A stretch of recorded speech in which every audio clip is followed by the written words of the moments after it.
Title: She was the lifeguard who pulled me from the deadly wave. The riptide dragged me under before I could scream. Salt water filled my lungs, and the sky vanished above me. A hand closed around my wrist like an anchor. She hauled me onto the sand, breathing life back into my chest. Her eyes were the first thing I saw when I woke. "Stay with me," she whispered, and something in my chest cracked open. 3 weeks later, she vanished from the beach without a word. I never expected the truth behind her silence would change everything. My name is Margaret Whitfield, but everyone in Nag's Head calls me Maggie. And that summer I turned 29 with a wedding date already circled on my mother's calendar. I taught 11th grade English at Cape Hatteras Christian Academy, a job my mother reminded me was a privilege, one I could lose if I ever embarrassed the family. I had gone to the beach alone that morning to clear my head, not to nearly die, not to meet the woman who would undo every plan I'd been handed. The lifeguard who saved me introduced herself at the hospital as Sam Cole, and she looked more uncomfortable receiving thanks than she had pulling a stranger from the ocean. "You went out past the flags," she said flatly, checking my pulse instead of my face. "That was reckless." "Duly noted," I answered, and for the first time in months, I actually laughed. My mother arrived at the hospital in pearls, horrified that a lifeguard girl had seen her daughter in a hospital gown instead of a bridesmaid dress. Daniel, my fiancé since junior year of college, brought flowers and asked if the ocean had finally taught me a lesson about safety. I didn't tell him that the lesson I'd learned had nothing to do with tides. Sam Cole worked the same stretch of beach every morning, rain or shine, a whistle around her neck and a sunburned nose she never protected. I started walking that stretch too, telling myself it was for exercise, not for the way she nodded at me like I was someone worth noticing. "Back again," she said on the 4th morning, arms crossed, sunglasses hiding her eyes. "Trying to drown twice for attention? Trying to prove I'm not an idiot," I said. "Failing?" "Probably." She almost smiled, and something in my ribcage shifted like sand under a wave. We started talking in short bursts between her scanning the water, sentences broken by whistle blasts and warnings shouted at children near the jetty. She told me she'd been a lifeguard for 6 years, ever since she left junior college with a criminal justice degree she never used. I told her I'd been engaged for 2 years and somehow still felt like I was waiting for my real life to start. "Sounds lonely," she said, not looking at me, watching the horizon instead like it might answer for her. I didn't correct her, because for the first time, someone had named the exact shape of what I felt. By July, our conversation stretched past her shift, coffee at a diner where the waitress knew her order before she sat down. Sam told me about her older sister Renee, who hadn't spoken to her in 3 years over something Sam refused to explain. I told her about my father, gone 5 years now, and how my mother had rebuilt her whole identity around the wedding she never got to plan for herself. "She's living through you," Sam said simply. "That's not love, Maggie. That's a rerun." Nobody had ever said something so true to me so gently, and I didn't know what to do with my hands. We started meeting at sunrise before her shift, just the two of us and the gulls, sharing a thermos of bad gas station coffee. Daniel noticed I was distracted during our engagement dinner planning and asked if I was getting cold feet, and I lied and said no. I wasn't cold. I was on fire. And I didn't understand why yet. Or I understood and was too afraid to say it out loud. One evening Sam taught me to read a rip current, pointing out the flat, calm gap in the waves that looked safest but wasn't. "The prettiest part of the water is usually the part that'll kill you," she said. And I felt like she wasn't just talking about the ocean. "Is that a warning?" I asked. She looked at me for a long moment. "Maybe," she said. "For both of us." That night I lay awake replaying her voice until the sun came up, furious at myself for caring so much about a woman I barely knew. By August, I found reasons to walk the beach every single day, rearranging my lesson plans just to catch her afternoon break. She started saving me the good donut from the box the other lifeguards brought. The one with sprinkles. Without ever mentioning it out loud. I noticed the small things she did for me long before I let myself notice what they meant. One stormy afternoon, we sheltered together under the lifeguard stand, rain hammering the wood above our heads, our shoulders pressed close for warmth. "Can I tell you something and you not make it weird?" she asked, staring at her hands instead of me. "I don't make things weird," I said. "I just make them complicated." Apparently. She laughed for real then. A sound I hadn't heard before. Low and surprised at itself. "I like when you show up," she admitted. "More than I should for someone wearing another woman's ring size in her head." My chest went tight. Because I hadn't realized until that second how much I wanted her to say exactly that. "I like showing up," I said quietly. And neither of us moved away from the rain-soaked wood between us. That was the day I stopped pretending I was walking that beach for the exercise. September came. And with it, the reality that my life on land had never paused just because my heart had. My mother scheduled a dress fitting, and I stood in white satin feeling like I was being folded into a shape that wasn't mine. "You look beautiful," the seamstress said. And I nodded because I didn't trust my voice to agree. Daniel picked out a honeymoon destination without asking me. A resort in the mountains, nowhere near water. And I felt strangely relieved and strangely sad.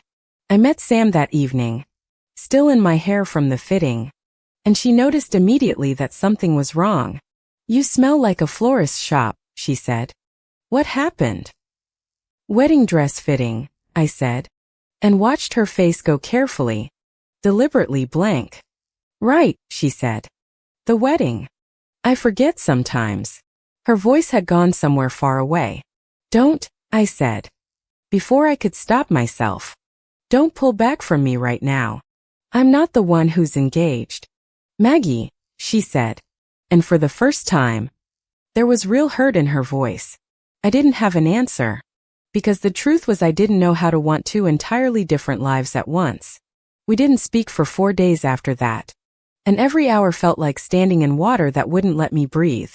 On the 5th day, I found her sitting on an overturned kayak, watching the sunset alone, her whistle silent in her lap.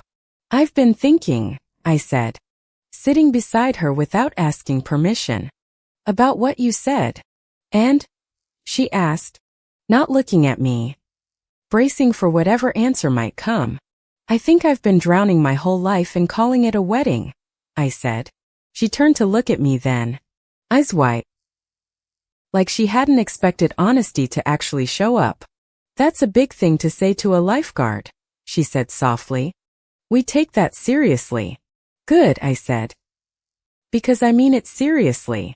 She reached over and laced her fingers through mine, and neither of us said another word until the stars came out. That night I kissed her first, on the sand, with the tide creeping toward our feet like it wanted to witness it too. Didn't feel like falling. It felt like finally standing up straight after years of bending myself into someone else's shape.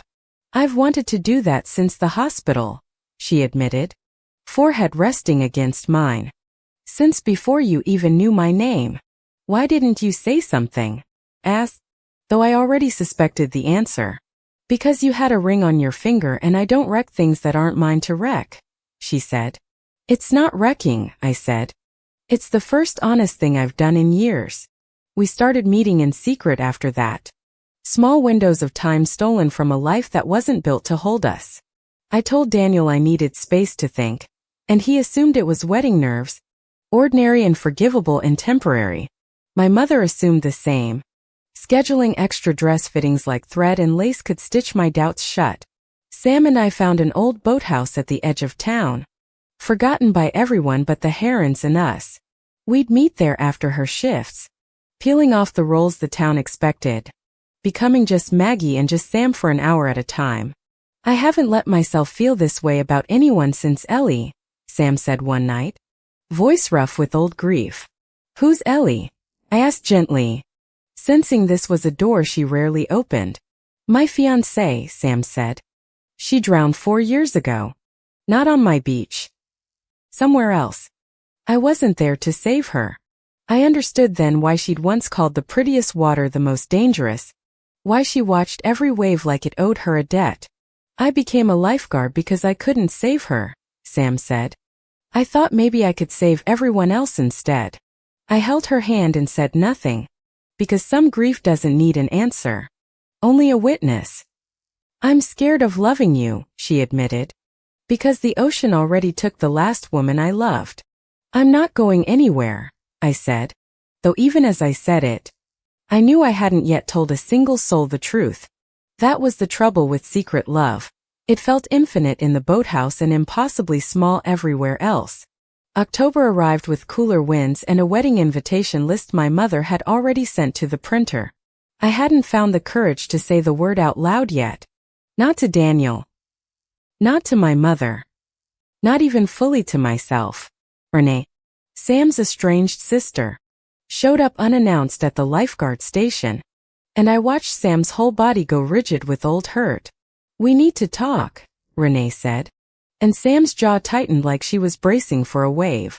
I stepped back to give them privacy, but Sam grabbed my hand and kept me beside her.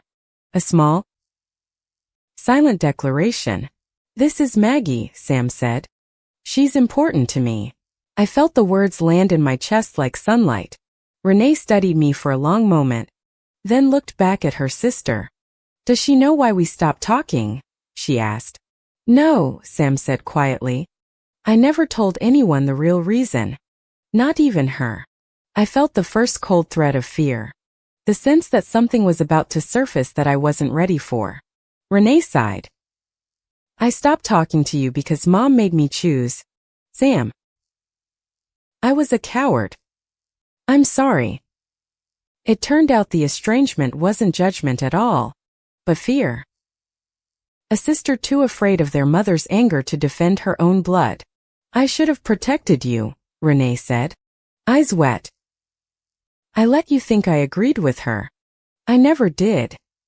Sam broke down for the first time since I'd known her. 3 years of assumed rejection collapsing in one apology.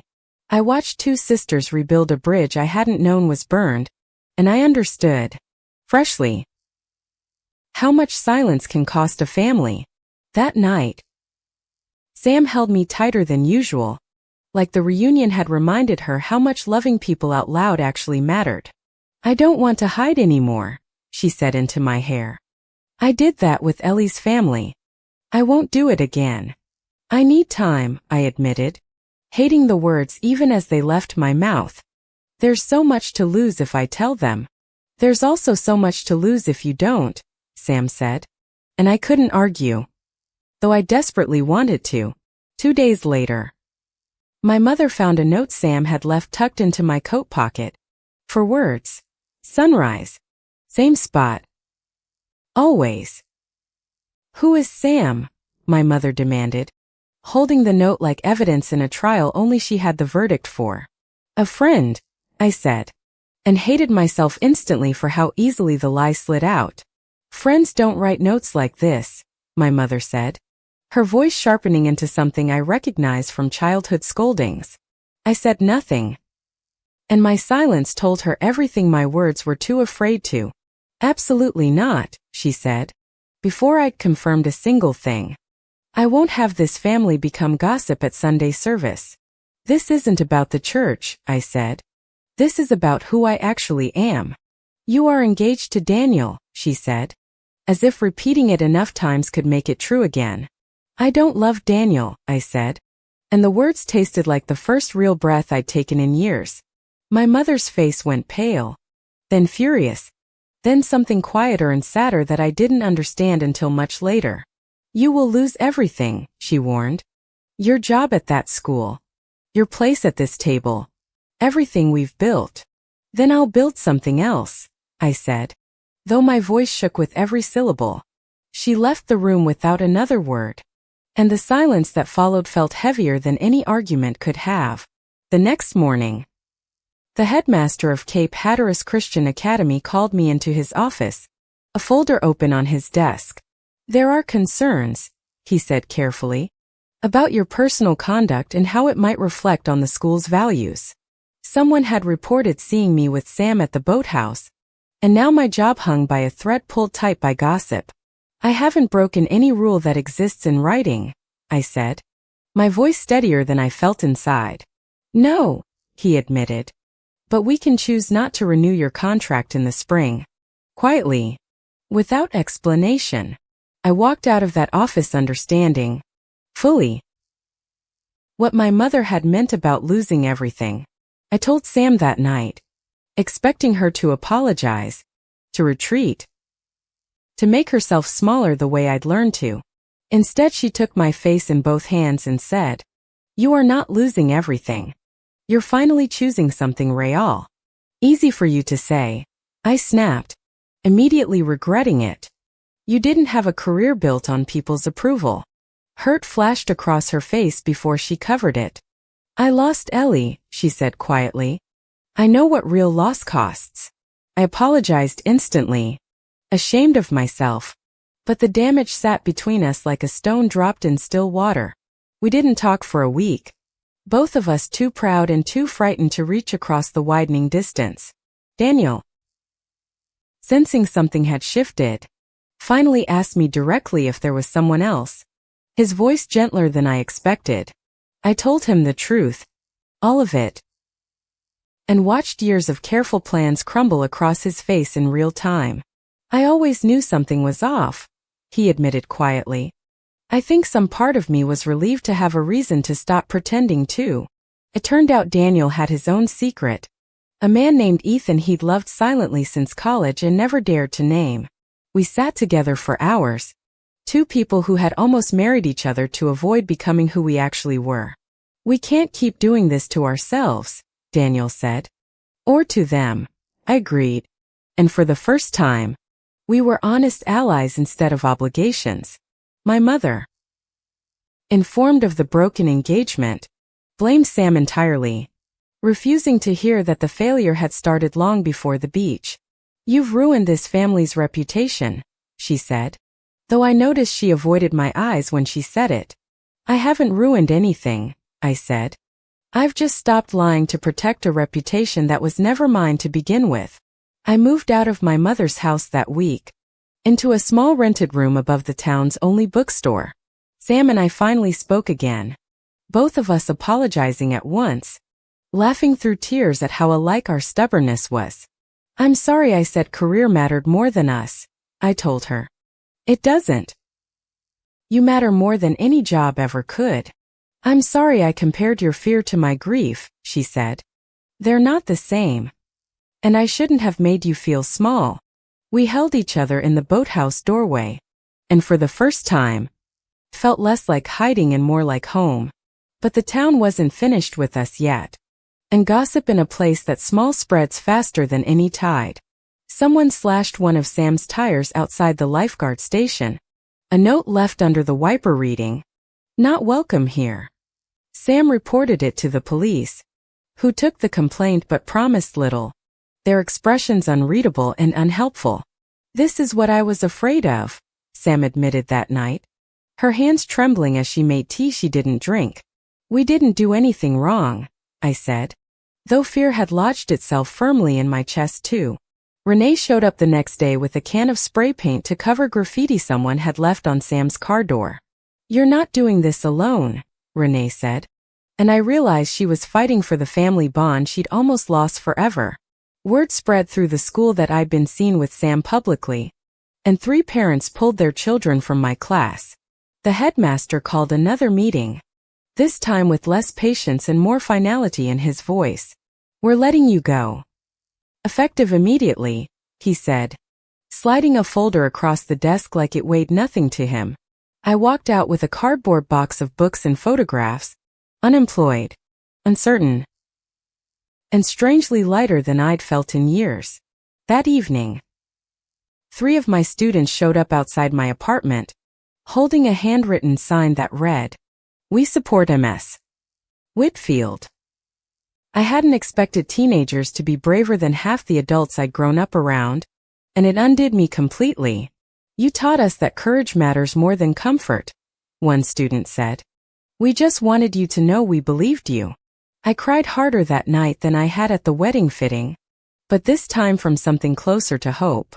My mother, hearing about the students, showed up at my apartment for the first time since I'd moved out. I didn't come to apologize, she said stiffly, standing in the doorway like she might flee at any second. Then why did you come? Asked, arms crossed, unwilling to make this easy for either of us. She was quiet a long moment before pulling an old, yellowed envelope from her purse, hands shaking slightly. There was someone before your father, she said. A woman named Claire. I loved her more than I ever loved him. I stared at her. Done. The ground shifting beneath everything I thought I knew about my own mother. I chose safety, she said. The world wasn't kind to women like Claire and me. I've regretted it every single day since. You knew, I said slowly. This whole time. You knew exactly what I was fighting. And you still fought me. I was trying to spare you the life I never let myself have the courage to live, she said. Voice breaking. That's not sparing me, I said. That's asking me to repeat your loss instead of surviving my own truth. She had no answer for that. Only tears. Decades of them finally allowed to fall in front of her daughter. I don't need you to be perfect, I told her. I just need you to stop punishing me for being brave. She reached for my hand, hesitant, like she wasn't sure I'd allow it, and I let her hold it anyway. It wasn't forgiveness yet. Not fully. But it was the first honest conversation we'd had in years. 2 weeks later, a hurricane warning was issued for the entire Outer Banks, the largest storm system in a decade. Sam's lifeguard station was called in early. Every off-duty guard summoned to help with evacuations along the coastline. I begged her to stay inland with me, but she shook her head, already pulling on her jacket and boots. People are still out there, she said. I can't live with myself if I hide while someone else drowns. I understood, painfully, that loving Sam meant loving someone who would always run toward the water, not away from it. The storm hit harder than predicted. Wind ripping shingles from roofs, waves climbing higher than anyone had prepared for. Reports came in of a fishing boat capsized offshore, 2 men clinging to wreckage as the swells grew violent. Sam volunteered for the rescue team without hesitation, climbing into a rescue boat as rain lashed sideways across the harbor. I stood on the dock with Renee, both of us soaked and terrified, watching the boat disappear into gray chaos. Radio silence stretched for 20 minutes, then 30. Each second scraping against my nerves like broken glass. She's done this 100 times, Renee said, gripping my hand so tightly it hurt. She always comes back. Finally, a garbled radio call crackled through. 2 survivors recovered, but 1 rescuer was unaccounted for in the churn. My stomach dropped through the dock, through the ocean floor, through every fear I'd been too afraid to name. I ran toward the harbor's edge, screaming Sam's name into wind that swallowed it whole before it could travel far. Coast Guard lights swept across black water, searching, while I stood frozen, praying to a God I hadn't spoken to in years. 40 minutes later, a spotlight caught something in the waves, a figure clinging to a buoy, exhausted but alive. They pulled Sam from the water half conscious, coughing up seawater, but breathing. Undeniably.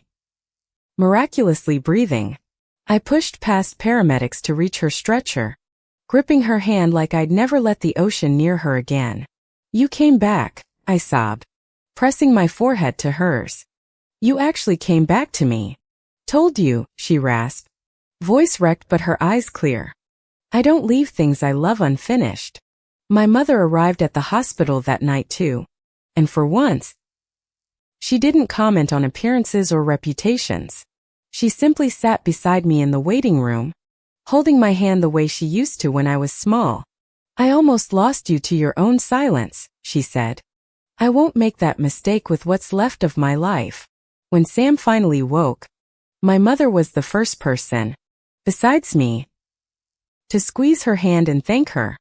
"Thank you for saving my daughter," she said. "Twice now. Apparently.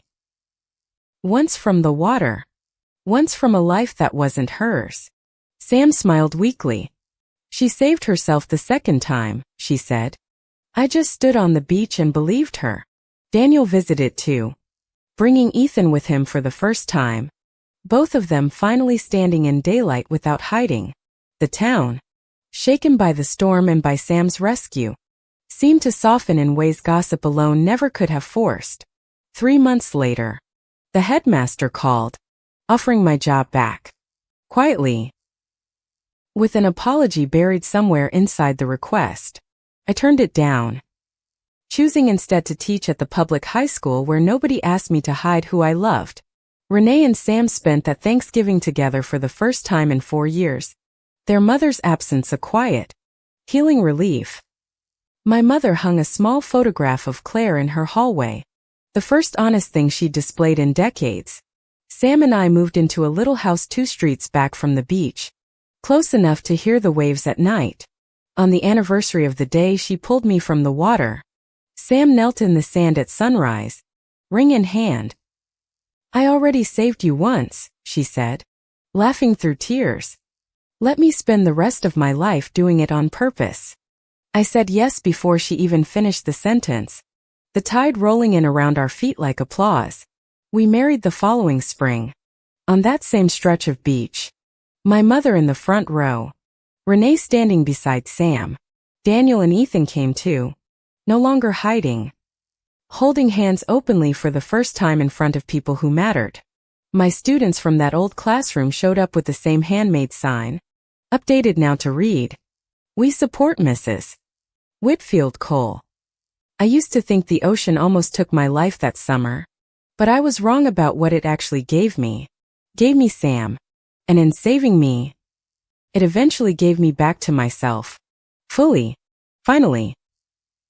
Without apology. Some people spend their whole lives afraid of the water that could drown them, never realizing it might be the thing that saves them. Fendi.